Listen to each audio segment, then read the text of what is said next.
ഹരേ കൃഷ്ണ. 18 ദിവസം നീണ്ടുനിന്ന കുരുക്ഷേത്ര യുദ്ധം അവസാനിച്ച് വിജയികളായ പാണ്ഡവർ രാജ്യാധികാരം ഏറ്റെടുത്തു.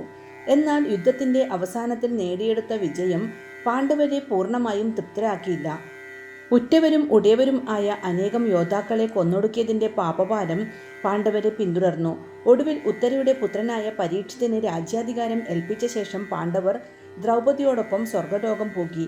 ഇതോടെ മഹാഭാരത കഥ പരിപൂർണമായി. അപ്പോൾ വ്യാസഭഗവാൻ വീണ്ടും തപസ്സിൽ മുഴുകി ഏകാഗ്രനായി തീർന്ന വ്യാസന്റെ മനോമുകുരത്തിൽ മഹാഭാരത കഥ മുഴുവൻ തെളിഞ്ഞു വന്നു.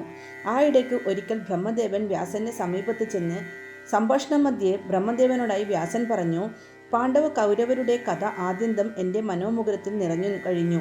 ഒരു കാവ്യമാക്കി മാറ്റിയാൽ അത് ലോകത്തെ പുരാണ ഗ്രന്ഥങ്ങളിൽ ഒന്നായി തീരുമെന്നതിൽ സംശയമില്ല. പക്ഷേ ഞാൻ പറഞ്ഞു കൊടുക്കുന്ന കാവ്യം കേട്ട് എഴുതിയെടുക്കാൻ പറ്റിയ ഒരാളെ ആവശ്യമാണ്. അങ്ങ് ഒരാളെ നിർദ്ദേശിച്ചാലും. ബ്രഹ്മദേവൻ അല്പനേരം ചിന്താമഗ്നനായി തീർന്നു. അല്പസമയം കഴിഞ്ഞപ്പോൾ ഉത്തരം കിട്ടിയ മട്ടിൽ അദ്ദേഹത്തിൻ്റെ മുഖം തെളിഞ്ഞു.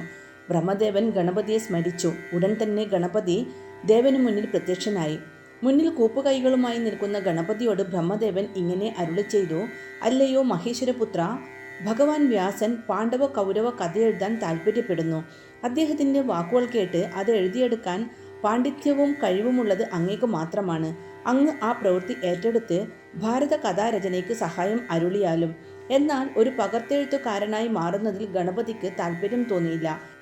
പക്ഷേ ബ്രഹ്മദേവന്റെ വാക്കുകൾ തിരസ്കരിക്കാനും പറ്റില്ല.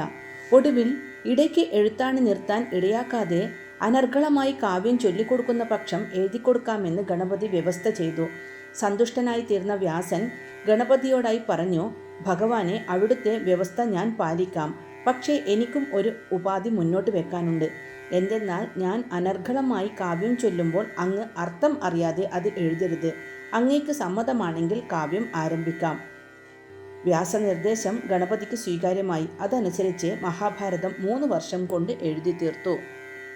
ഹരേ കൃഷ്ണ.